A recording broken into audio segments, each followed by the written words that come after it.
Well, hey there, everybody. Welcome to another episode of Swamp Secrets, Exposing Regulatory Dark Matter. I'm Andrew Langer. I'm the director of the CPAC Foundation Center for Regulatory Freedom. I'm not sure I've actually ever talked about this on the show, but I wear two hats over here.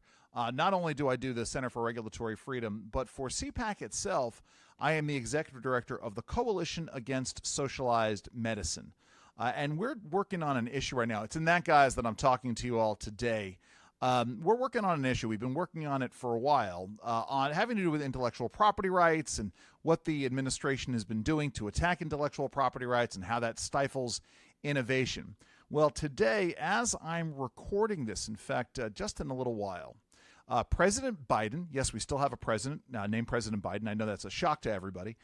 President Biden, Vice President Harris, and Maryland Governor Wes Moore are going to be gathering just a stone's throw away from where I am. You know, I'm recording this in Alexandria, Virginia. They're over across the river in Prince George's County, Maryland today to celebrate, and I use that term loosely, celebrate the second anniversary of the Inflation Reduction Act, and specifically to talk about prescription drugs and prescription drug prices. Now, the irony in all of this is that despite the fact that Vice President Harris, now the Democratic nominee for president, despite the fact that she has not done a press conference, despite the fact that she has not done any kind of an interview, she has promised that she's going to start to unveil her economic agenda the end of this week, again, as we're recording this, starting with getting at consumer grocery prices and other kinds of consumer prices and to deal with something called price gouging. This is a big issue for the Bidens, or the Biden-Harris team, the Biden-Harris-Waltz team, however you want to push it. And their goal or their response is, well, if something costs too much and there's a high consumer demand for it, rather than work to increase the supply of something or to create the conditions where supply is increased or to make it easier to get something to the marketplace, what we're going to do is, no, we're just going to mandate that the prices change. In this particular instance, with this press conference today, what they're going to be talking about is how the Inflation Reduction Act has mandated and led to so-called, for those of you listening, I'm going to use air quotes, negotiations on top 10 popular prescription drugs, name brand prescription drugs. Now, there are huge problems to this, and it gets into what Vice President Harris is promising to do with regular prices for everyday consumer goods and the dangers that are there. Now, let's start here with the myth. The myth is that there was a negotiation. And this is very, very dangerous. Because when you and I think of a negotiation, what do we think about? We think of two people sitting down.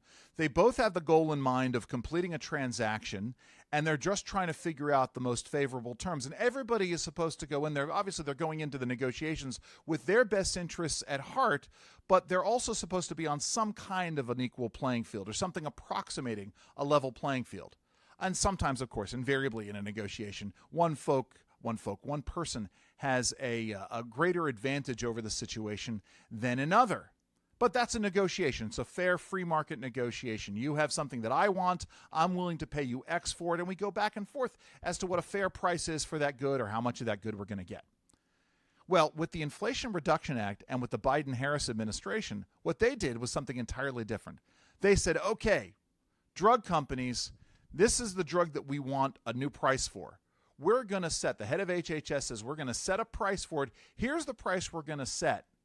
And if you don't sell the drug at that price or agree to sell the drug at that price to us, we're going to invoke a 95% tax on all your profits. 95% tax. That's not a negotiation. That is quite literally, actually, it's figuratively, but as literal as you can get in terms of economic terms, holding a gun to somebody's head and says, do this or else. That's not a negotiation. And it has had a rippling effect throughout the pharmaceutical industry. Because the end result isn't that, that the drugs are going to, that folks are going to kowtow to all this. What happens are two things. Number one, it's going to stifle innovation. Why would you produce a popular drug that is successful when if it gets on the radar screen of the progressives at HHS or at the White House or what have you, they're going to turn around and hold an economic gun to your head and say, give us this drug at this price or else we're going to tax away 95% of your profits. You're never going to do it. And the other part of this is so you'll produce things, but you'll produce things that aren't going to be quite as popular, or you will in fact stifle research and innovation, which is what we're seeing. And the irony, of course, is, right, that as President Biden gets out there earlier this week and touts what he calls the cancer moonshot, they are engaging in behaviors, they are engaging in policies that are doing whatever they can to discourage these pharmaceutical companies and research institutions from developing cancer drugs, right? This is the issue of canceling trials for cancer drugs. If you're not going to be able to recoup your investment, why would you bother investing in these things?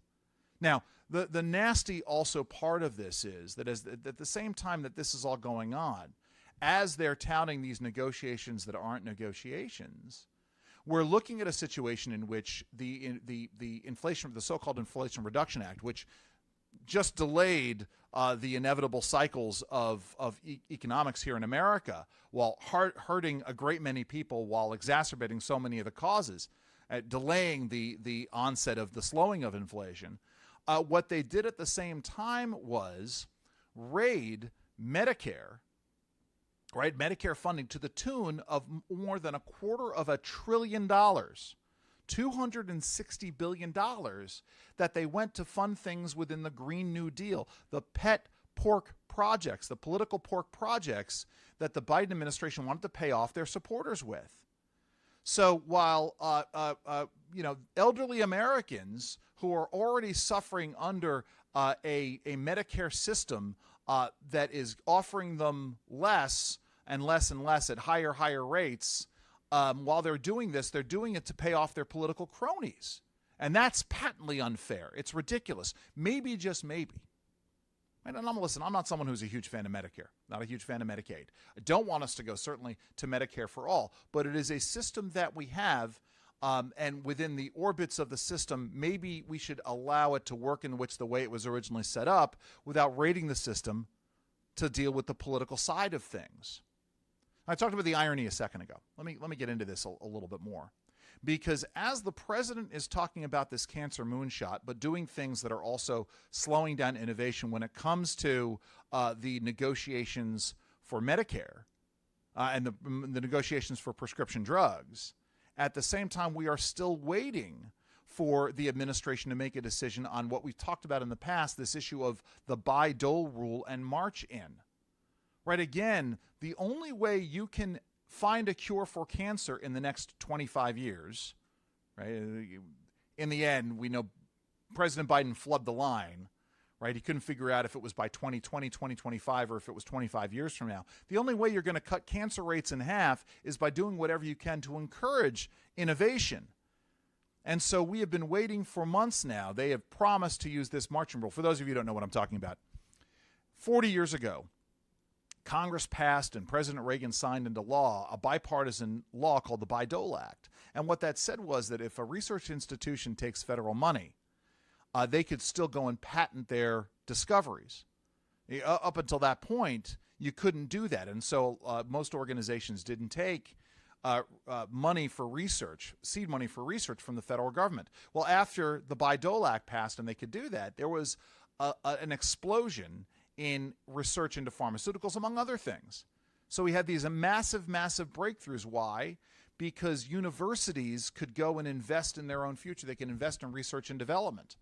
But the administration is doing whatever they can to stifle innovation. Innovation doesn't come just, it isn't pulled out of a hat. It's not an accidental discovery. Certainly not today. Maybe years ago you could count on an amateur physicist theorizing about gravity because an apple fell on his head out of an apple tree. But nowadays, it's a concerted effort where you need funding and you need to have a reliance, right? The old idea, right? Innovation comes when someone decides, that they want to build a better mousetrap so the world will be a pathway to their door.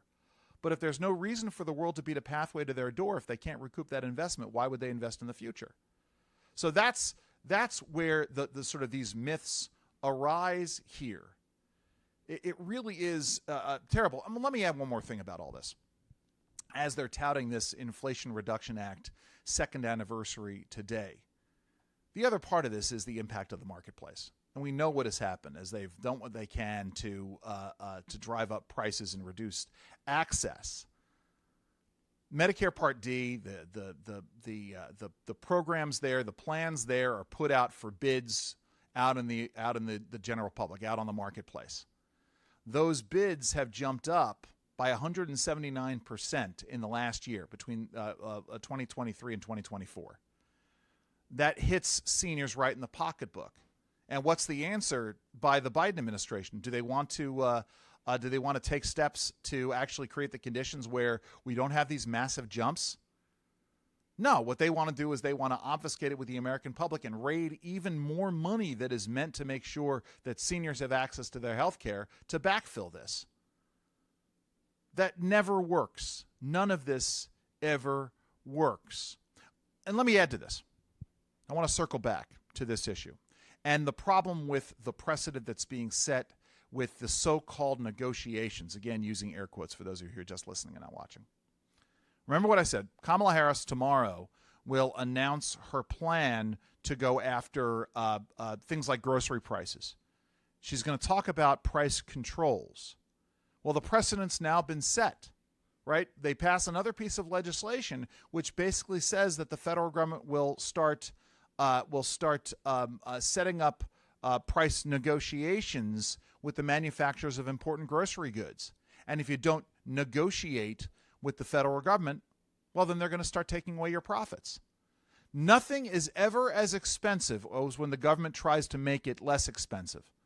And we know, it's been tried time and again. One need only go back. We are roughly right now just past 50 years where President Nixon tried to do this in terms of wages and prices, in terms of hiring and firing. This is like something out of Ayn Rand's worst kind of dystopian nightmare.